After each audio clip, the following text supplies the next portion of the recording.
nombre es Mónica Ruiz. Fui secretaria del doctor René Favaloro en Buenos Aires, en el Sanatorio Güemes, en donde tuve el gran honor y la dicha de poder trabajar con él junto con otros tantos profesionales.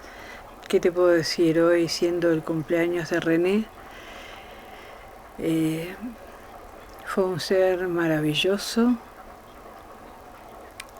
fue una de las personas más humildes y sencillas que conocí, muy directo en su forma de hablar, con palabras sencillas, sin agresiones, sin palabras ofensivas, sin forma de herirte, no, todo lo contrario. Te hablaba en forma tan sencilla que creo que te llegaba mucho más eso que una ofensa. Con nosotros, bueno, teníamos un ritual todas las mañanas, tomábamos el mate. Él era muy gauchesco, siempre nos contaba cosas junto con mi otra compañera, que éramos las dos secretarias del turno mañana.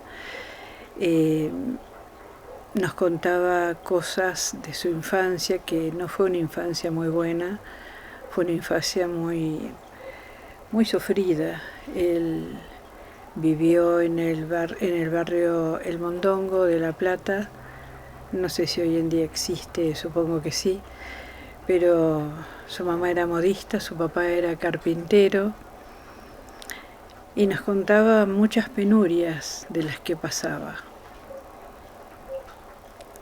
Por eso él defendía tanto, pero tanto la clase pobre. Por eso ayudó pero a tantísima gente,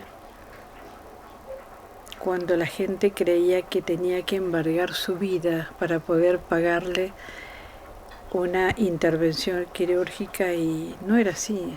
René no era así. Yo tengo una anécdota, una de las tantas que viví con él. Yo, además de ser secretaria general de él, era la responsable de ir a observar el control, mejor dicho, de llevar el control de las epicrisis, que es el resumen de los médicos cuando recién se termina una intervención de tamaña envergadura en recuperación cardiovascular, que era donde estaba el paciente alojado recién operado. La única que podía ingresar era yo, y además una enfermera que era su mano derecha, que se llamaba Juanita, una luz también. Cuando yo estaba ocupando ese lugar, un día yo salgo de recuperación cardiovascular y me dicen: Mónica, está buscando un señor al doctor Favaloro. Y yo digo: bueno, ¿quién es? ¿Dónde está? Me dice: está en el hall de entrada, pero está vestido de gaucho. Yo digo: bueno, a René le va a gustar. Entonces me acerco, muy humilde el hombre, muy humilde. Me presento, él se presenta y me dice: mire, yo vengo de Corrientes. Me acuerdo ese pronunciar tan puntual. Le digo: no me diga que viene de Corrientes, de tan lejos. Me dice: sí. He venido un poco a dedo y otro poco en camión y otro poco como Dios me ha ayudado. Y me contó su historia. Le digo: venga, vamos a la oficina. Entonces lo llevo a la oficina y me empieza a comentar su problema. Que él había visto un médico y bueno, le había dicho que estaba realmente con una dolencia cardíaca importante, que el único que le podía dar una mano para salvarle la vida era René. Entonces, en ese momento que, bueno, él me está contando toda su historia, me dice: bueno, mire niña, yo vengo acá, pero yo le voy a pagar al doctor, no ahora, más adelante. Le digo, pero usted no se haga problema. Primero tiene que hablar con el doctor para que el doctor lo revise, le haga los estudios. En fin, todo un chequeo que hay que llevar a cabo por una cuestión de protocolo, para que el doctor tenga idea de con quién está hablando y de qué se trata el tema. Bueno, así fue que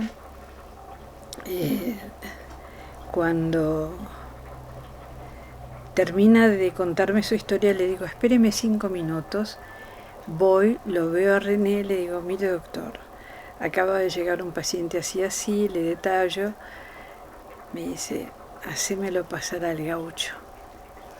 Entonces lo hago pasar y la emoción que tenía ese hombre de verlo cara a cara a René Favaloro, yo creo que hasta le vi el temblor en sus manos. Y René sale, como él siempre hacía, sale de su escritorio, dice, venga mi amigo, apriéteme fuerte la mano y empecemos a conversar. Y él se sienta en el escritorio y este señor le dice, bueno, le cuento un poco mi vida, pero siéntese, dice, primero tenemos que tomar unos mates. ¿De dónde viene? Y le empieza a contar. Bueno, síntesis. La charla fue muy larga, este hombre quedó internado ese mismo día, o sea, no tuvo que esperar 2, 3 días, una semana, ese mismo día. Nosotros empezamos a iniciar todos los trámites. Realmente era un tema de vida o muerte lo que él tenía. Se le realiza una operación a corazón abierto, llama a todo su equipo. Bueno, sintetizando, cuando va evolucionando y evoluciona muy bien, gracias a Dios, cuando ya le dan el alta, viene a la oficina. A todo esto estuvo solo, porque casi creo que no tenía familia. Y viene a la oficina y me dice, mire señorita Mónica, yo tengo que hablar con el doctor René. Él no le decía el doctor Favaloro, sino el doctor René. Le digo, bueno, lo va a tener que esperar un segundito y ya lo atiende. Cuando paso con él, dice, ¿qué anda haciendo mi amigo? Dice, pero anda hecho una flecha. ¿De qué me viene a hablar? Que yo me voy a Corrientes. Dice, ¿pero con qué se va a ir? Y voy a ver. Ah, dice, pero a dedo no se puede ir. Y no, dice, pero voy a intentar de ver la forma. Bueno, dice, por ese lado no se haga problema, que ya tiene el pasaje. Yo se lo pagué, ya tiene todo, se va esta noche. Y era cierto, tenía todo pago. Dice, ve doctor, dice, usted cada vez me roba más el alma. Usted me puso un corazón y ahora me está robando el alma. Dice, pero ¿por qué me habla así, mi amigo? Porque lo que yo le vengo a ofrecer a usted es que cuando yo llegue a mi tierra, le voy a traer los papeles de todos mis campos. Era un hombre que tenía muchísimos campos, no sé cuántas hectáreas. Y todas esas hectáreas son suyas. Y René, me acuerdo que colocándole la mano en el hombro le dice, bueno, vamos a hacer una cosa. Si todos esos campos van a ser míos, me voy a tomar unas buenas vacaciones y te voy a ir a visitar. Y tomamos unos mates allá y después charlamos. A los 3 meses este hombre vuelve. Y vuelve con los papeles, con toda la documentación de los campos. René no lo podía creer. Cuando lo atiende le dice, pero ¿qué estamos haciendo? ¿Cómo me venís a traer estos papeles a mí? Dice, pero doctor, esto es suyo. Mira, le pone los papeles en la mano y le dice, con estos papeles vivir la mejor vida en tus campos, en tus tierras. Pero eso sí, yo te doy mi palabra que te voy a ir a visitar para ir a tomar unos mates. Ese era René Favaloro. No le cobró un peso, absolutamente un peso. En ese día que trajo los papeles le trajo jamones, chorizos, bueno, todas cosas caseras, que hasta pan casero, que me acuerdo que, como él le decía a su grupo de médicos, que era un equipazo realmente, no solamente como profesionales, sino como seres humanos, él le decía bestias. Él repartía los chorizos, ¿quién quiere chorizos? ¿Quién quiere un poco de jamón? Dice, no, la mayor parte del jamón crudo, dice, es para mí. Bueno, pero René era una persona que lamentablemente, que hoy no la tenemos acá, ya hacen 17 años, murió a los 77 años, en condiciones para mí espantosamente lamentables como ser humano, porque creo que todo ser humano lo que tenemos que tener es dignidad. Y perdón, me emociono, pero lo recuerdo siempre porque yo cumplo los años el 12 de junio y él los cumple el 12 de julio. Entonces cuando él se enteró en el sanatorio me decía, somos 12 y 12. Bueno, dice, vamos a hacer una cosa. Tu cumpleaños no lo vamos a festejar ese día y el mío tampoco. Vamos a buscar un intermedio y entre los meses pongamos fin de junio, principios de julio y festejamos los dos cumpleaños. Pero dice, nosotros dos nos tenemos que ir a festejar. Le digo, ¿y cómo, doctor? Y bueno, dice, ese día comemos aunque sea un sanguchito de miga acá rapidito, porque no había tiempo en el sanatorio Güemes. Se trabajaba a full, tanto él como sus médicos, sus colaboradores, nosotras como secretarias. La gente que había en el hall del sanatorio Güemes era impresionante. Un día nos vinieron a avisar de que había fila esperando para ser atendida por el doctor Favaloro solamente. Y ese día Favaloro dijo, esto no lo quiero así. Quiero que toda la gente ingrese, no tiene por qué estar haciendo filas. Él era muy respetuoso de la gente, muy respetuoso. Y siempre hablaba de sus padres, de su madre, que falleció a los 96 años, y su papá a los 86. Pero su mamá, que los veía a sus padres, digamos que los veía cada tanto porque él trabajaba mucho en el campo, además de estudiar. Por eso digo, su infancia fue muy triste, muy humilde, pasó muchas penurias, que no viene al caso en este momento comentarlas. Lo que importa es recordarlo a él como ser humano que fue más que excepcional. Por mi parte, los consejos que tuve de él los tengo acá. Él era muy profesional, muy meticuloso, tal es así que había creado los 10 mandamientos de la medicina, ¿no?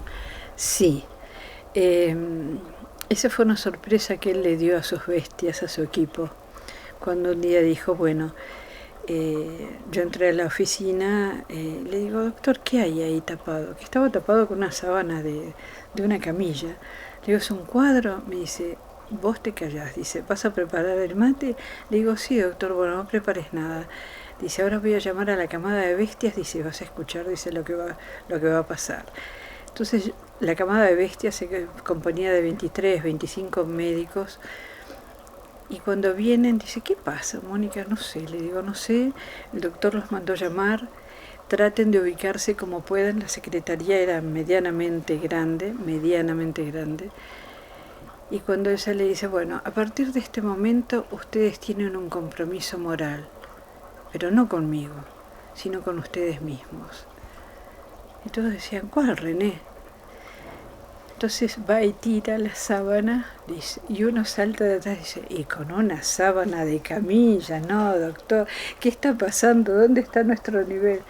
Dice, miren bestias, dice, empiecen a leer, esos son los 10 mandamientos que yo les pongo a ustedes, y el que no lo cumpla, va a tener una conversación a solas conmigo.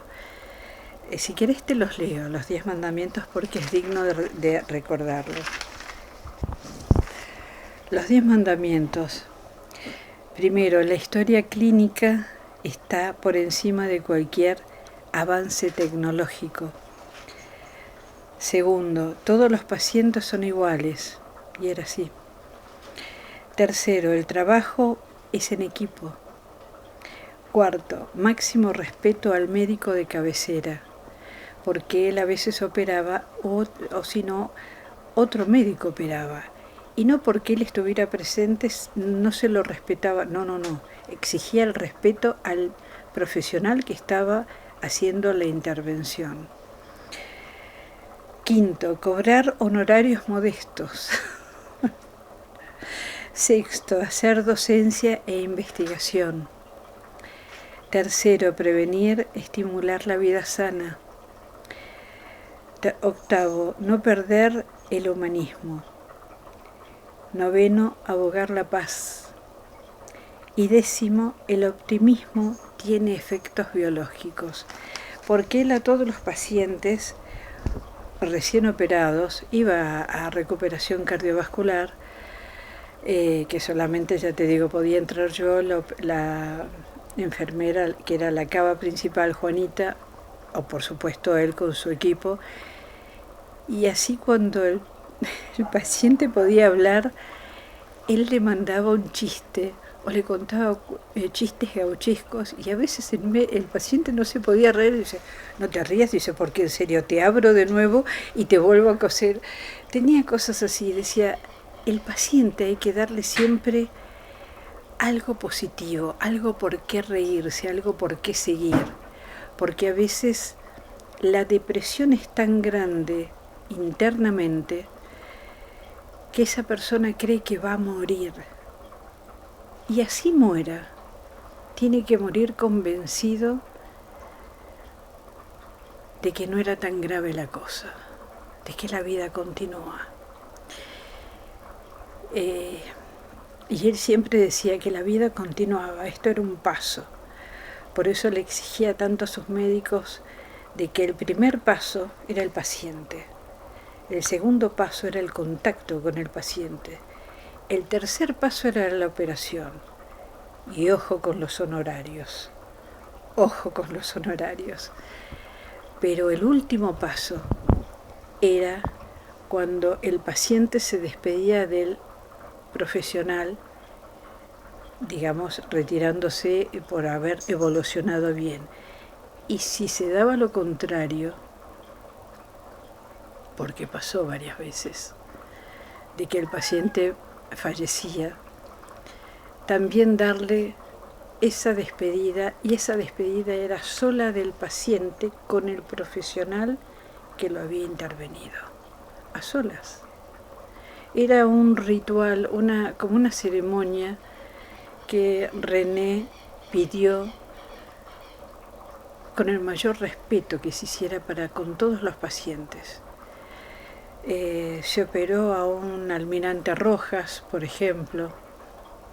Me acuerdo cuando descendió del helicóptero, se atendió a un gaucho que venía de Corrientes, a un albañil.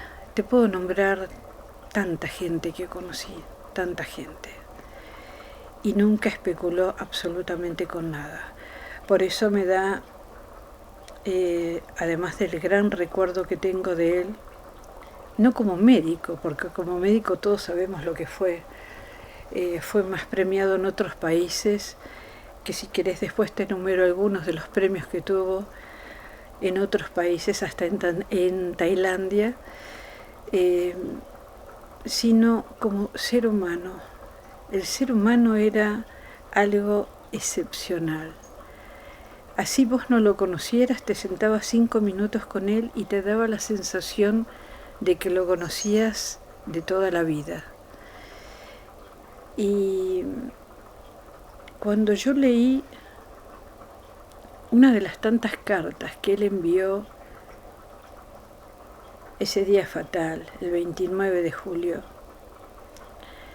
el día que acabó con su vida y sabía perfectamente cómo acabar su vida, que era justamente acá, no acá.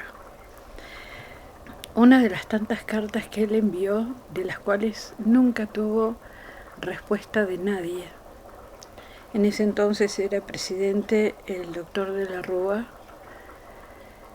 nunca le contestó, pero escribió a tantos empresarios, a diarios. Si quieres me permitís que te lea la última parte de una carta que él le envió al director del diario La Nación, al cual él conocía y apreciaba y estimaba mucho. Le dice: le envío una nota que destaca cómo se me trata en el mundo, en contraste con lo que sucede en mi país. La mayoría de las veces un empleado de baja categoría de una obra social, gubernamental o de PAMI ni contesta mis llamadas. Me he transformado en un mendigo. Mi tarea es llamar y golpear puertas para recaudar algún dinero. Solo quiero decir que el final se acerca. No es para que te asustes. Pero todo está consumado. Y siento que estoy solo en esta sociedad, realmente de mierda. Perdón por la expresión, pero es la carta que él le envió a este director de La Nación el 29 de julio del año 2000. Y tampoco tuvo respuesta. Y lo que sí él pidió en su carta, porque él escribió una carta muy extensa, explicando los motivos, por qué tomaba esa decisión, lo que le debían a la fundación, que eran en ese entonces, más de 20 millones de dólares. Era una fortuna lo que le debían. Y ni siquiera juntaba o le ayudaban o tenían la intención al menos de contestarle una línea o levantar un teléfono. Pero él dijo en su carta, en su final, dice: el cirujano vive con la muerte, es su compañera inseparable, con ella me voy de la mano. Solo espero no se haga de esto una comedia. Al periodismo le pido que tenga un poco de piedad. Estoy tranquilo. Alguna vez en un acto académico en Estados Unidos se me presentó como a un hombre bueno que sigue siendo un médico rural. Perdónenme, pero creo que es cierto. Espero que me recuerden así. En estos días he mandado cartas desesperadas a entidades nacionales, provinciales, empresarios y sin recibir respuesta. En la Fundación ha comenzado a actuar un comité de crisis con asesoramiento externo. Ayer empezaron a producirse las primeras cesantías. Algunos pocos han sido colaboradores fieles y dedicados. El lunes no podría dar la cara. A mi familia en particular, a mis queridos sobrinos, a mis amigos, a mis colaboradores, recuerden que llegué a los 77 años, no aflojen. Tienen la obligación de seguir luchando por lo menos hasta alcanzar la misma edad, que no es poco. O sea, hasta el último momento él dando consejos de qué tenían que hacer. Una vez más, reitero la obligación de cremarme inmediatamente sin perder tiempo y tirar mis cenizas en los montes cercanos a Jacinto Arauz, allá en La Pampa, que es donde él trabajó durante tantos años. Queda terminantemente prohibido realizar ceremonias religiosas o civiles. Un abrazo a todos, René Favaloro.